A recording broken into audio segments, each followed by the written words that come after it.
2025년 알리바바를 보면 많은 분들이 뭔가 극적인 부활, 화려한 컴백을 기대했을지도 모릅니다. 그런데 막상 뚜껑을 열어보니 실제 일어난 일은 그보다 훨씬 더 중요하고 어쩌면 더 흥미로운 일이었어요. 바로 컴백이 아니라 리셋이었죠. 맞아요. 리셋이라는 단어가 정말 정확합니다.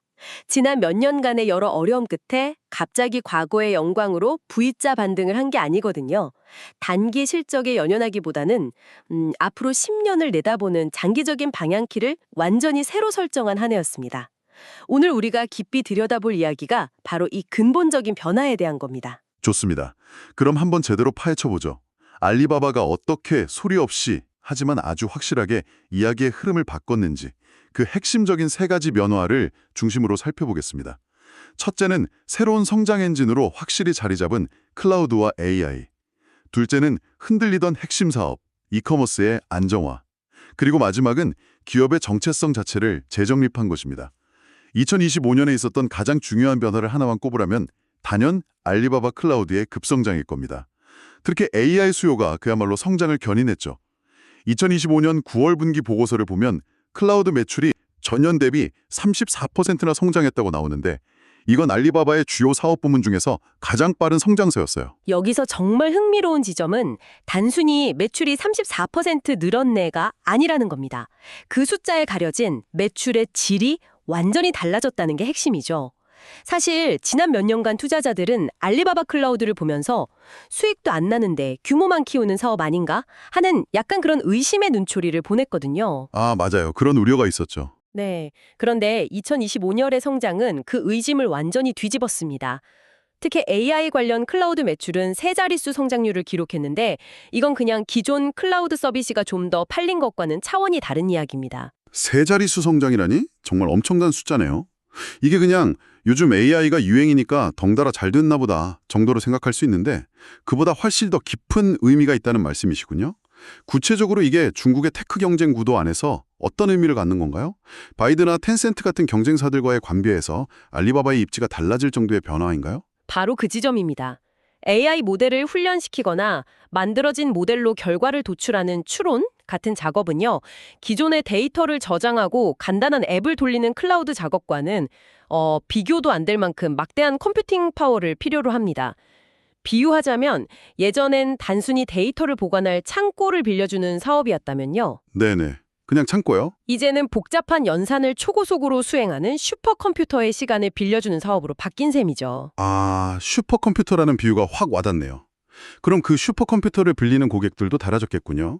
그냥 작은 스타트업들이 아니라 뭐 중국의 주요 자동차 제조사들이 자율주행 모델을 훈련시키려고 알리바바의 클라우드를 쓴다거나 하는 식으로요.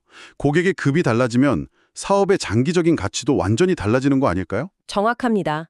바로 그게 질적인 변화의 핵심이에요. 이제 고객들은 더 강력한 성능을 원하고 기꺼이 더 많은 비용을 지불합니다. 이건 단순히 고객당 매출을 높이는 걸 넘어서 알리바바를 중국 산업의 핵심 인프라로 자리매김하게 만들고 있습니다. 실제로도 그렇고요. 자체 개발한 통이체환이라는 거대 언어 모델도 있는데 여기서 아주 영리한 전략을 씁니다. 어떤 전략이죠? 똔등이 약간 낮은 버전의 모델은 오픈소스로 풀어버리는 거예요. 개발자들이 무료로 가지고 놀게 하는 거죠. 아, 그러다 이거 괜찮네 하면서 익숙해지고 나중에 사업이 커져서 본격적인 AI 서비스가 필요해지면 자연스럽게 알리바바의 유료 클라우드 서비스를 찾게 만드는 겁니다. IT 업계의 고전적인 프리미엄 전략을 최첨단 AI에 적용한 거죠. 이건 서구 시장에서 아마존의 AWS나 마이크로소프트의 애저가 했던 역할과 정확히 같습니다. 중국의 규제와 기업 환경에 맞춰진 중국판 AWS, 애저가 되어가고 있는 겁니다. 그렇군요.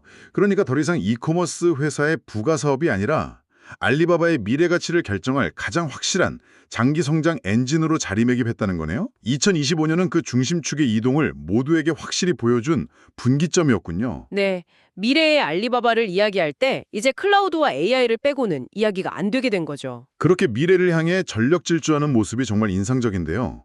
문득 궁금해지네요. 그 모든 화려한 첨단 기술의 변신이 일어나는 동안 알리바바의 본업이자 과거의 영광이었던 이커머스 제국은 어떻게 되고 있었을까요?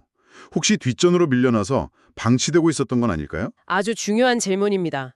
그리고 여기서 두 번째 변화의 핵심이 드러납니다. 놀랍게도 2025년 이커머스 사업의 키워드는 성장이 아니라 안정이었습니다. 그리고 그 안정이 그 무엇보다 중요했죠.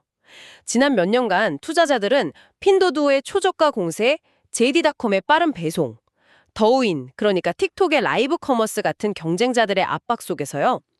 타오바오나 티몰이 녹고 있는 얼음처럼 서서히 시장 점유율을 잃고 쇠퇴할 거라고 봤거든요. 녹고 있는 얼음이라는 표현이 당시의 불안감을 잘 보여주네요. 그 우려를 잠재웠다는 거군요. 구체적인 증거가 있나요? 예를 들어 2025년 9월 30일까지의 반기 동안 핵심 수익원인 고객관리 매출이 10% 성장세로 돌아섰다는 수치가 있던데 사실 10% 성장이 아주 폭발적인 건 아니잖아요? 맞습니다. 숫자 자체만 보면 평범해 보일 수 있죠. 하지만 그 의미는 전혀 평범하지 않습니다. 이건 마치 오랫동안 계속되던 출혈이 드디어 멎었다는 신호와 같았어요. 이제 바닥을 쳤고 더는 밀리지 않는다는 것을 시장에 증명한 거죠. 아, 신호탄 같은 거였군요. 네, 그리고 이건 단순히 가격을 후려쳐서 만든 성과가 아니었습니다. 예를 들어 88VIP 같은 핵심 유료 회원들의 로열티 프로그램을 대대적으로 개편하고요. AI를 활용해서 훨씬 더 정교한 개인화 할인 혜택을 제공했어요. 이 플랫폼이 다른 곳보다 나를 더 잘하는구나 하는 느낌을 주면서 사용자들을 묶어두는 아주 영리한 수비 전략이었죠. 아, 그렇군요. 그럼 제가 한번 연결해 볼게요.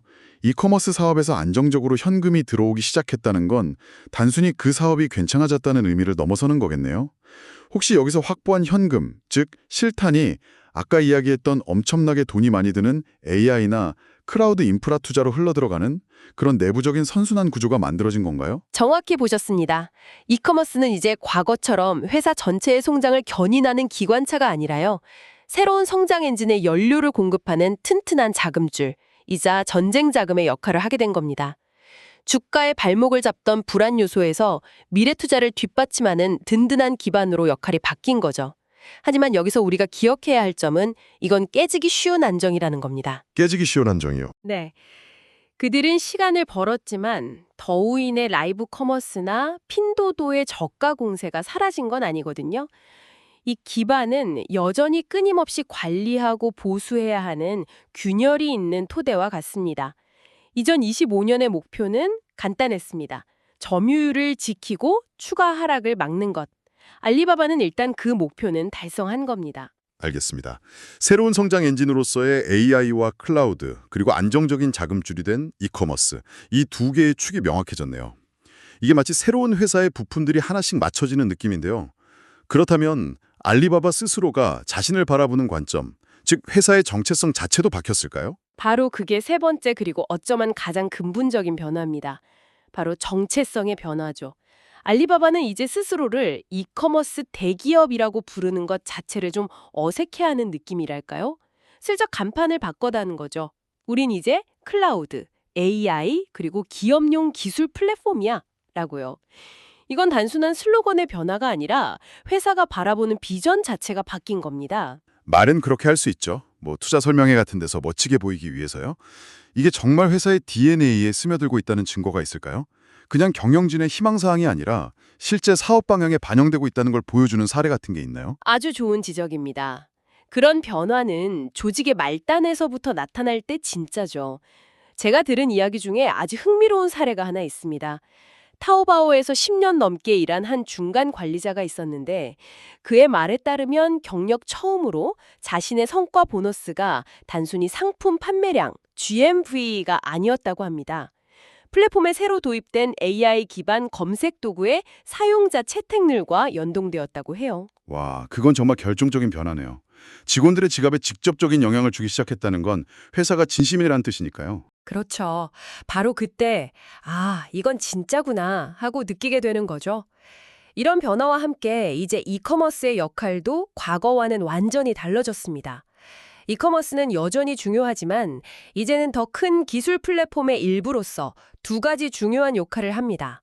첫째, 알리바바가 개발한 AI 기술을 실제 소비자와 연결하는 유통 채널의 역할. 유통 채널. 그리고 둘째, 수많은 거래와 사용자 행동 데이터를 통해 AI 모델을 더 똑똑하게 학습시키는 데이터 엔진의 역할이죠. 결국 회사가 바라보는 기회의 크기 자체가 달라지는 거군요.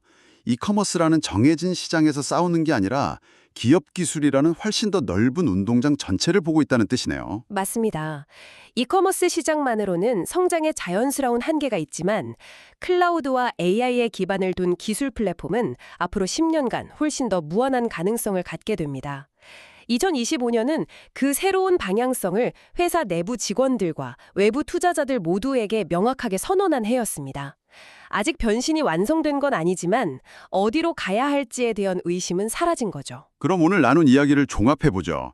2025년 알리바바는 화려한 컴백이 아니라 일관성을 보여준 한 해였다고 정리할 수 있겠네요.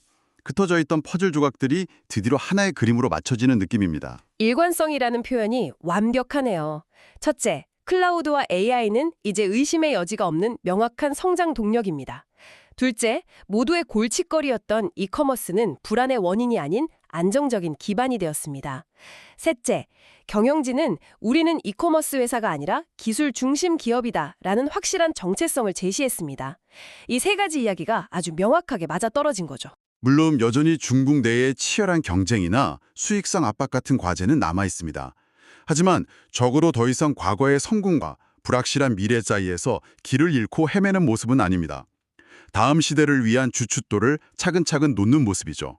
이건 회복이 아니라 진정한 의미의 리셋입니다. 그리고 이런 리셋이야말로 종종 단기적인 주가 반등보다 훨씬 더 견고한 장기 회복의 진정한 시작점이 되곤 합니다. 오늘 이야기를 듣고 나니 청취자 여러분도 한번 생각해 볼 만한 질문이 하나 떠오르네요. 네, 알리바바가 AI 시대의 인프라 제공자로 변신하는 것을 보면서 이런 질문을 던져볼 수 있습니다. 앞으로 다가올 새로운 시대의 가장 큰 가치는 사람들의 눈길을 사로잡는 가장 인기 있는 소비자 앱을 만드는 데 있을까요? 아니면 그 모든 화려한 앱들이 문제없이 작동하도록 만드는 눈에 보이지 않는 필수 인프라를 구축하는 데 있을까요? 알리바바는 명백히 후자에 베팅하고 있습니다. 이 선택은 앞으로 10년의 기술 관력이 진정 어디에 놓이게 될지에 대해 우리에게 무엇을 시사해